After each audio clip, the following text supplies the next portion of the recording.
안녕하십니까. 2021년 1월 11일 최병묵 이펙트 시작하겠습니다. 지금 민주당 주변에서 어떤 일이 벌어지고 있느냐면 아마 기사 보신 분들은 아실 겁니다.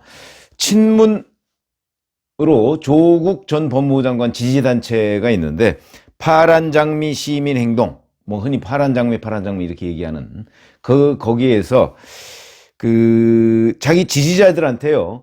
검찰 수사권 완전 폐지에 찬성하라 이런 서명을 받고 있다. 이런 얘기를 들으신 적이 있을 겁니다. 이건 무슨 얘기냐면 기소권과 검찰권을 수사권을 완전히 분리한다. 그건 뭐 민주당에서 상당수의 의원들이 지금 얘기하고 있는 거죠. 근데 그 서명을 받고 있다는 겁니다. 그래서 문재인 정부 임기가 끝나기 전에 검찰의 수사권을 완전히 빼앗자 이런 얘기죠. 그런 얘기인데 거기에 지금 서명한 사람들이 열린민주당 대표인 최강욱 의원을 비롯해서 민주당에도 뭐 김용민, 김남국, 황운하, 이수진, 장경태 등 이른바 조국 키즈라고 하는 사람들이 지금 거기에 서명을 하고 있다고 합니다. 그래서 아직 숫자가 다수는 아니지만 수사권과 기소권 분리. 그러니까 쉽게 얘기하면 검찰은 수사를 하지 못하게 하자 이런 얘기거든요. 그거는 윤석열 검찰총장에 대한 반감 뭐 이런 것들이 크게 작용하고 있다고 볼 수가 있는 것이죠. 만약에 검찰이 수사를 제일 잘한다는 검찰이 수사를 못하게 된다 그러면 어떤 일이 벌어질까요? 그리고 경찰이 수사한다고 그러면 어떤 일이 벌어질까요?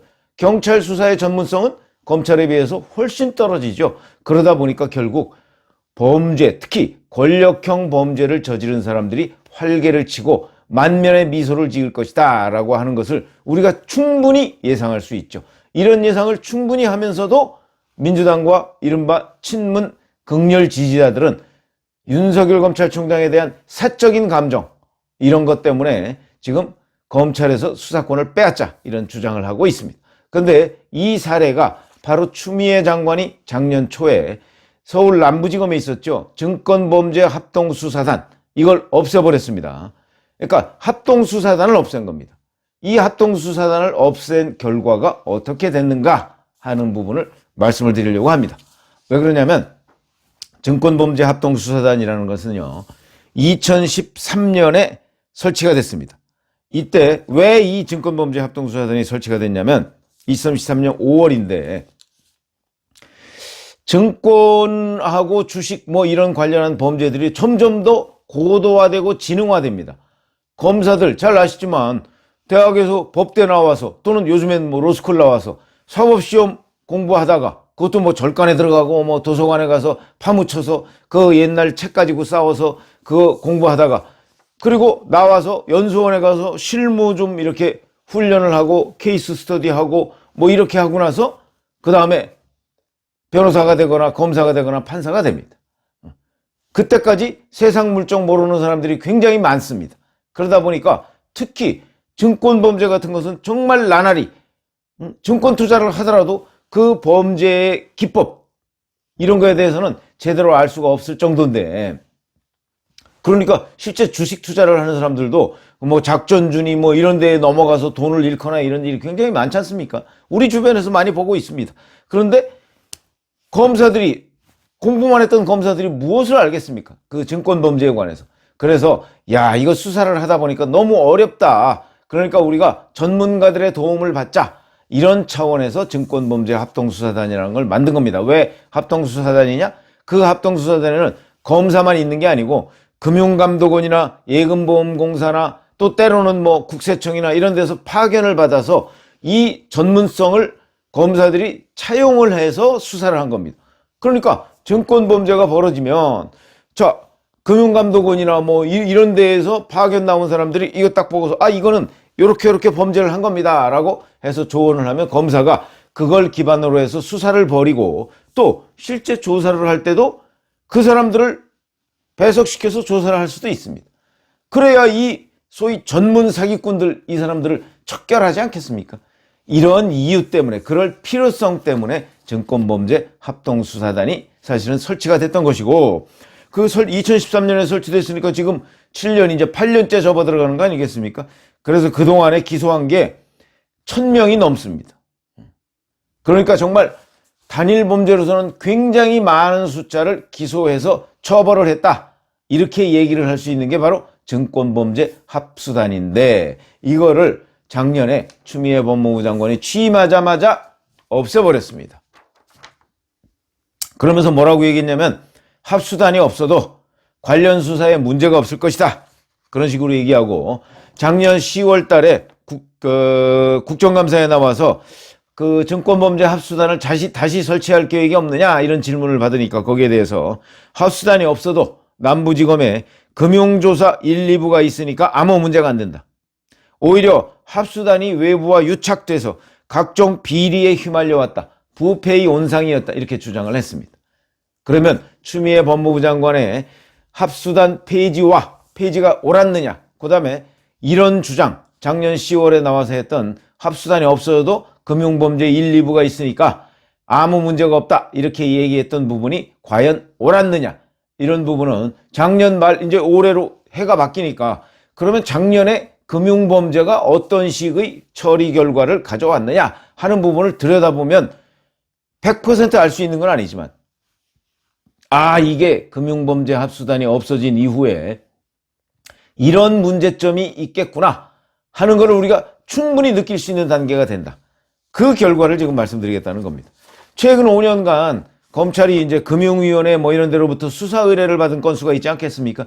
이게 대부분 자본시장법 위반입니다. 쉽게 얘기하면 뭐 주가 조작 뭐 이런 건데 주가 조작만 있는 건 아니죠.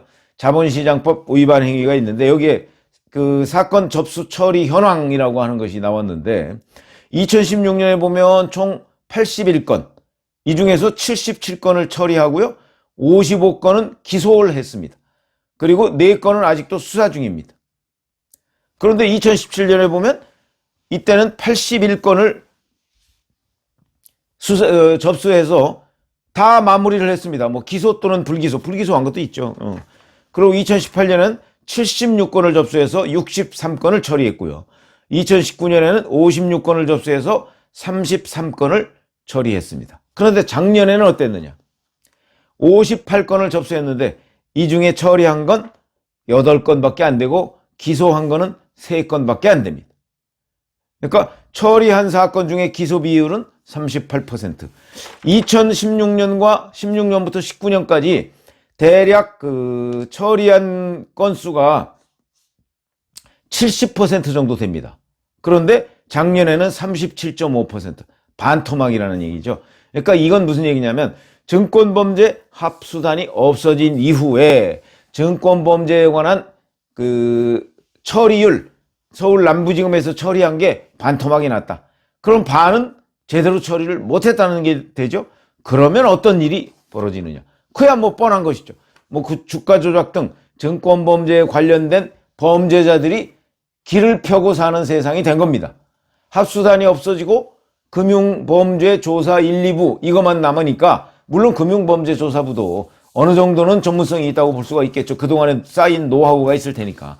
그런데 그렇게 되고 나서 처리율이 반으로 뚝 떨어졌다는 얘기는 결국은 제대로 처리를 못했다. 물론 기소가 능사는 아닙니다. 그러나 어쨌든 간에 금융위원회나 이런 데에서 또는 여러 가지 제보가 들어오는 그 와중에 몇 퍼센트를 처리했냐는 거는 우리가 이걸 제대로 처리했느냐 안 했느냐는 하나의 기준은 될 수 있겠다. 완벽한 기준은 아니라도 이건 분명하게 말씀드릴 수 있는 것이죠. 그런 점에서 본다면 연간 이 처리 건수를 보면 작년 한 해 동안 거의 금융범죄 합수단이 폐지된 이후에 처리율이 반토막으로 주저앉았다는 얘기는 주가 조작이나 금융범죄에 관련된 범죄자들, 범죄 혐의자들 이 사람들이 작년 한 해 거의 살판난 세상이 됐다. 누구 때문에? 추미애 법무부 장관의 이 조치 때문에 라고 얘기해도 크게 무리가 없다. 이런 말씀을 드리고요.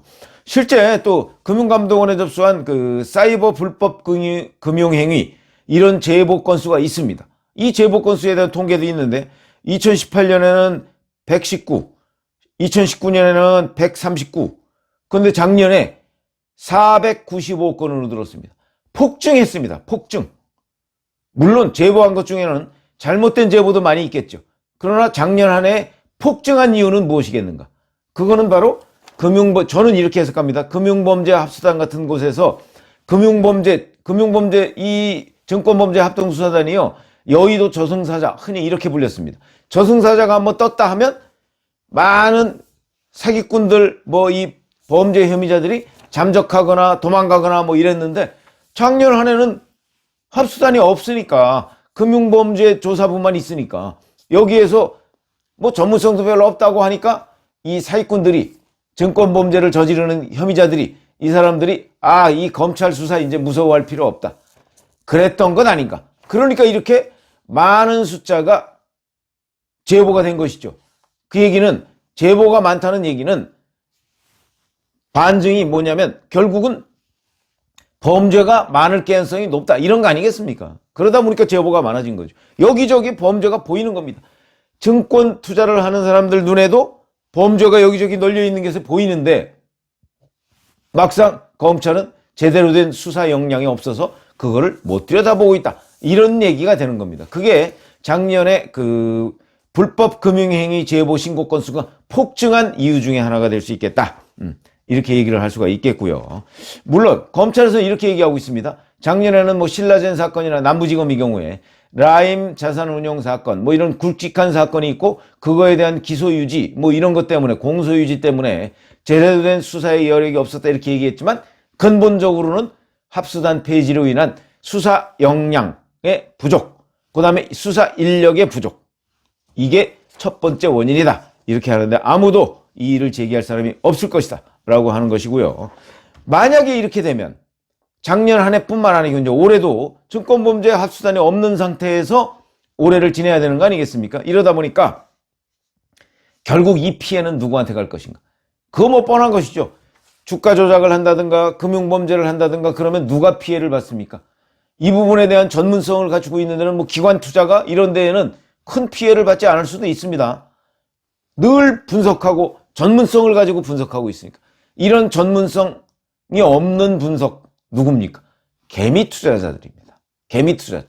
봉급 조금씩 쪼개서 여기저기 뭐 조금씩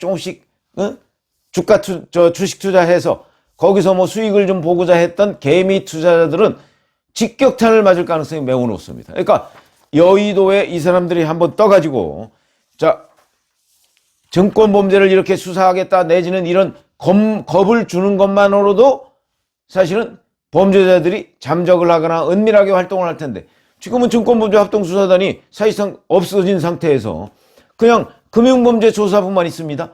여기는 저승사자의 역할을 제대로 할 수가 없으니까 결국 주가 조작을 하는 사람들이나 범죄자들이나 이런 사람들이 뭐 대충 뭐 반노출 정도로 활동을 해도 저 사람들은 잘 몰라.